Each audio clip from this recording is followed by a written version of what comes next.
Welcome back to the Body Composition Coach podcast. And today we are going to be talking about hard or slow, or fast or slow, or hard or soft, or whatever, however you want to frame it, really. But fast fat loss versus slow fat loss. And I'm going to make some hopefully really interesting points as to what my preference would be. And I'm also going to make a case for why you may want to avoid one of these options and choose something entirely different to fat loss altogether. Now, that might surprise you which one I'm going to talk about there. Now, before I get started, as always, please leave me a review, a 5-star one. Don't worry about those 3 or 4-star ones. Give me a 5-star review. Drop a comment below. Let me know what you think of the podcast, or drop me a message. I'd love to talk to you guys and hear what you think. Give me some suggestions, things that you think I should talk more about if I haven't already, or I can point you towards a podcast that already talks about the problem that you have and you're trying to solve.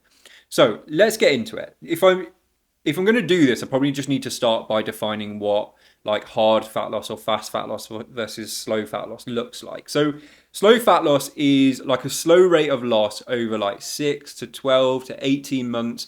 I don't know if I want to put numbers on it, like less than half a kilo a week, like 0.25 to 0.1 of a kilo a week maybe. Slow, steady, more flexibility, more gentle. Let's say maybe more leniency in terms of coming away from the plan. Maybe like a shallower or a smaller deficit would be a good way to describe it.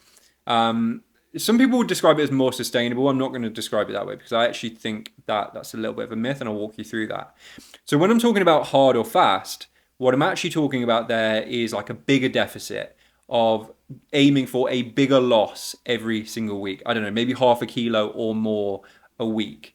A more aggressive approach to dieting, but with the idea that you're going to do it for less amount of time. You're aiming to do it for a short, sharp, hard period and then get out again, right?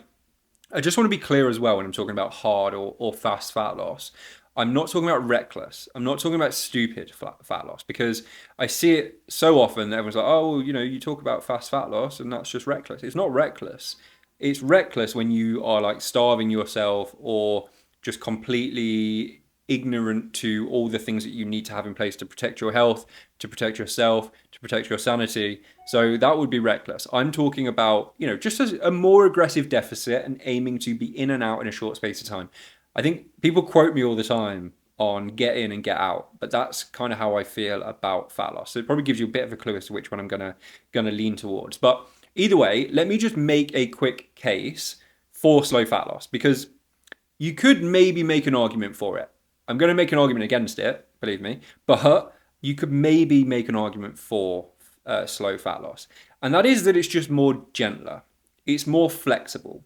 You have more scope to potentially eat more food during the day, have more off-plan food on a weekend. You have more scope for socials or social activity or fitting in alcohol to your plan or that kind of thing. You're probably going to be less hungry. So you could maybe argue in some seasons of your life, and there may be times that you're thinking about in your own life, maybe, I don't know, maybe you just had a baby, maybe you have tried the hard and fast route and it just didn't really work, but let's just pause on that a second, because it may be because of how you set it up. Maybe you are just in a particularly like stressful and demanding time of your life with work, with family, and do you know what? Right now, you just want the gentler, more flexible approach to kind of complement your busy life, but still be, chipping away 0.2 kilos a week or something like that. That's my case for slow. I do think there is a case for slow, by the way. I'm not completely biased towards hard and fast, but I do think there is a case for slow for some people. Now, the problem that I have with slow is often the wrong people are using it. People generally, when I'm having conversations with them on a daily basis, is people say to me all the time, I want to make this more sustainable. So my strategy is to do this kind of slowly and sustainably. The problem there is, in my opinion, and this is just me being really straight with you, is slow and steady, or slow and more sustainable in quotation marks, is just permission to never really commit. Now, this could be because you've had some poor experiences of dieting in the past. Maybe you have gone to try and do like fad diets before, really hardcore diets with weird rules that don't really make any sense. Maybe you've done that before and you put it all back on again. Maybe that's why you did it. And maybe you're making that assumption in terms of it being more sustainable because of previous experience. And that's okay. Like a lot of people have that problem. But the problem that I have here with choosing it as a more sustainable result or a more sustainable approach is it's not more sustainable if you never get there.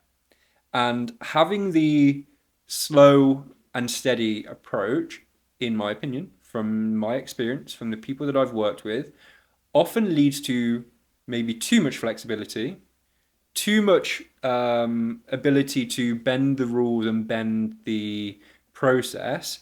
And actually, what ends up happening is what you could have achieved in like 10 weeks ends up taking you 6 to 12 months. And then it comes down to a question, well, would you rather go harder and I'm going to use the word suffer. It really shouldn't be that way. In fact, forget that. Let's not call it suffer.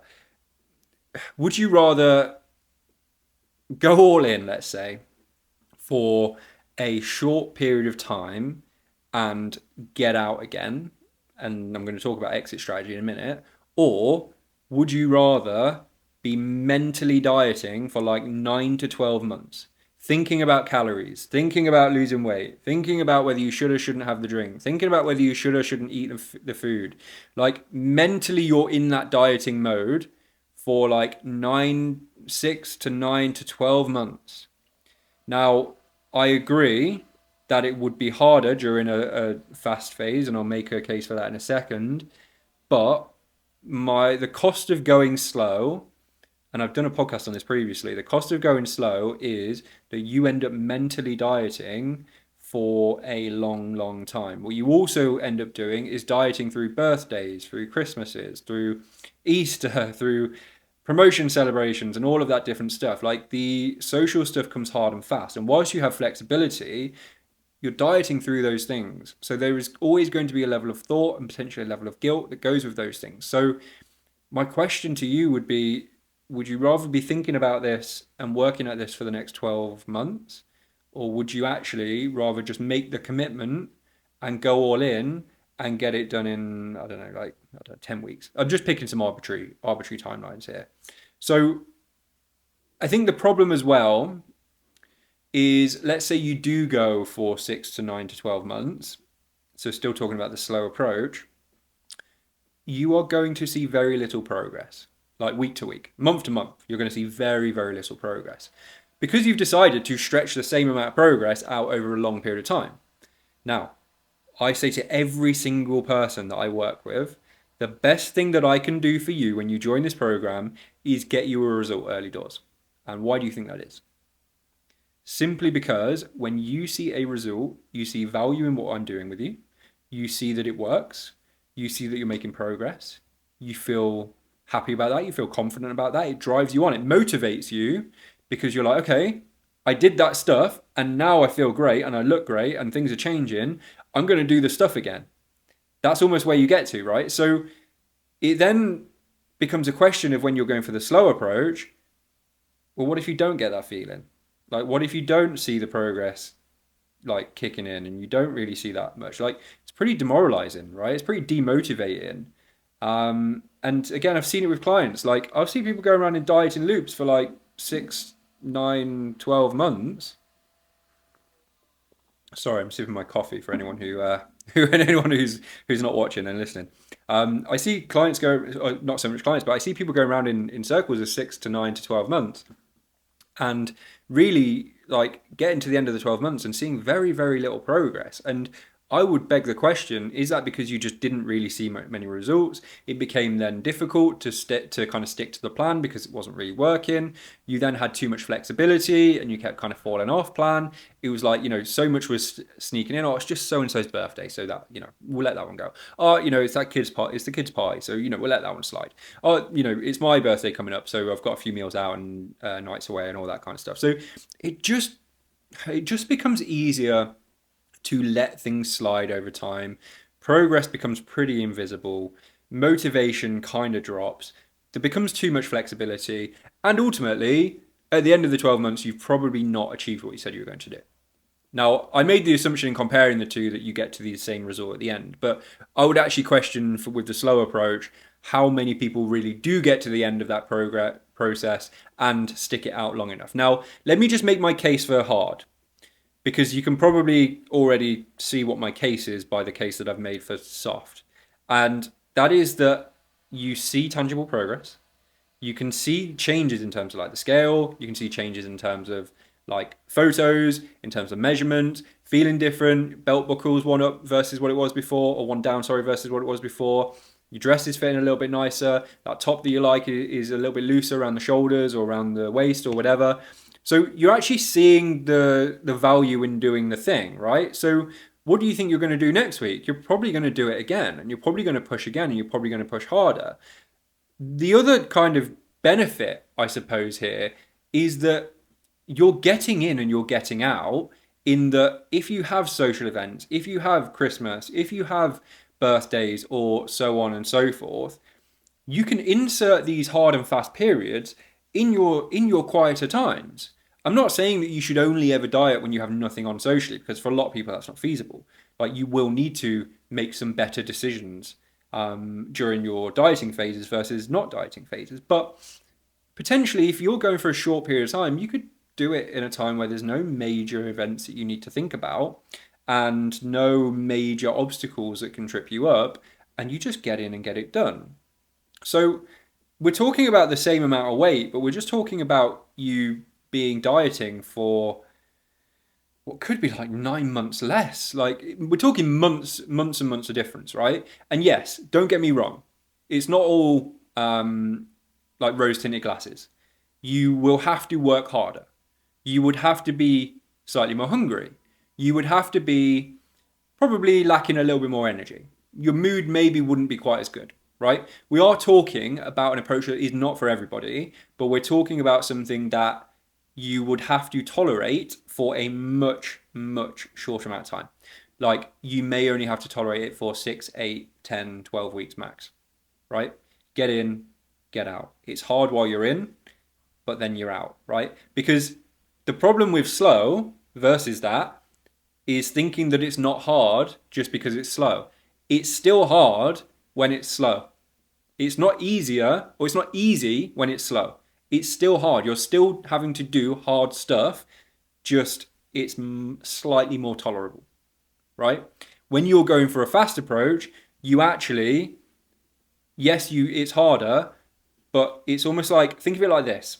Ripping the Band-Aid off, or ripping the, I don't know why I say Band-Aid, it's very American. Ripping the plaster off, or slowly peeling the plaster for like 12 months. It'll probably be slightly less painful for 12 months, right? But it will be slightly uncomfortable for the whole 12 months. Whereas just ripping it off in like a second, obviously can't diet just for a second, but just ripping it off and getting it out of the way is painful for the moment, but then you've got another 11 months or so where you're not having the pain from that plaster. So hopefully you see my point there. So when it really comes down to slow versus fast, I think, because there's a lot more to this and I need to get into it, I think my view on slow versus fast as a whole is, if you get in and get out, you can do just as much work in a short space of time. Yes, it's harder, but you have to tolerate it for less time. There's less flexibility in it, for sure. But when it's done, and then you're not having to diet anymore. Mentally, you're just locked in, and it's easier to focus on getting the dieting phase done, and then you can move on from the dieting phase. So, there is this kind of argument potentially in this space where, for your headspace, for your mental health, that kind of thing, it would be really important that you do it slowly and in a way that's manageable for you. I would agree with that. But when I speak to women every day who've been dieting for actually years, like actual years, not just a year, which I've been talking about here, but they've been dieting for years over and over and over again, I would make a very strong argument that they would probably prefer it if they were in a little bit more discomfort for 12 weeks than the mild discomfort they've been in for 12 years. Because I bet that discomfort isn't mild anymore 12 years in, right? So that's kind of my point. Now, there is obviously a note to be mentioned here around muscle. and that is protecting muscle. And this is where, if you're going to go hard, people would say, oh, well, what if I lose muscle mass? You won't, but you have to make sure you have everything in place to protect that. Your training has to be of very good quality. Your nutrition that you, in terms of the calories you do eat, must be of very good quality. Your macros must be set up well in terms of not just getting enough protein to protect muscle mass, but timing your carbs and the amount of carbs and the type of carbs that you're consuming to make sure that you are protecting training performance. Because by protecting training performance, you protect the input you're able to put into that session and therefore protect the output you're able to get from the session in terms of like muscle growth and at least muscle maintenance. So I don't think there's a risk to losing muscle if you choose the hard approach, but only if you get the right setup. And I think this is where often when I talk to people about hard versus fast, they generally tend to come in as like, oh, I've tried hard. You did. But hard that you tried before that didn't work is not the same as hard that I'm suggesting here. I'm suggesting that a fad diet, like the grapefruit diet or starving yourself, is reckless. What I'm actually suggesting here is you have a very structured, very routined plan where you get in for a period of time and you get out. You have to make some hard decisions during that time. So you can't do this and then be like, oh, but I still want like the flexibility of going slow. That's not the point, right? That's not the point. You either get in and do it hard and you make some hard decisions during that period, knowing that you can make some easy decisions later down the line, or you don't, right? So I'm not going to pretend that you don't have to make some hard decisions. Now, I think the thing that everyone's probably screaming here that I need to touch on is, well, surely that's not very sustainable. Like getting in and getting it done and then getting out again, because it's like a short period of time, then what happens? Yeah, but then that's the point. Like dieting is supposed to be a short period of time. And I think this is where we've got this mixed up. We've got this messed up somewhere along the line. People think that like, oh, I need to be able to do this forever. No, you don't. You don't need to be able to diet forever. You don't need to be able to restrict calories forever. Actually, quite the opposite. The problem here is that you think that you need to choose an approach to dieting that you can do for the next 10, 12, 15 years. That's not true. What you need to do is do the diet, complete the diet, lose the body fat ultimately is the completion bit, and then move on. Like get out of the dieting phase. So move into a maintenance phase, into a build phase, that kind of thing. So the whole argument falls apart of fast fat loss being less sustainable when you actually start to understand that dieting is not supposed to be sustainable. It never was supposed to be sustainable. Dieting was supposed to get you an end result of fat loss. The sustainability element comes from the environment you create, the person you become, the habits, the behaviors you install. That's where sustainability comes from. And just because you've done fast fat loss doesn't mean you're not working on all of that stuff alongside it. And I think a lot of that stuff comes from education and coaching and the people you spend time with and the environments you put yourself in. I think that comes from that, not from like, oh, well, I've dieted for a long time now, so now I'm really good at dieting, so I can do this forever. The reality is, if you were really good at dieting, you wouldn't have been doing it forever. So I think the whole argument of slow being more sustainable really does fall apart when you start to look at fat loss, how it should be looked at as a small period of time where you lose body fat and the rest of your time is spent productively building muscle or chasing performance or training for something else. Like it shouldn't be something that you do forever. So just change the way you frame fat loss in general, and you'll see that actually sustainability has nothing to do with the speed. There was actually a study on this. I'll try and link it in the comments below or wherever I can, because there was a study done on this where they basically tried two groups of people, and one of the groups went hard and fast, one of the groups went slow and sustainable in quotation marks. And ultimately, the rate of loss afterwards, the rate of regain post diet was exactly the same for both groups. Like both of the groups started to take the weight back on again.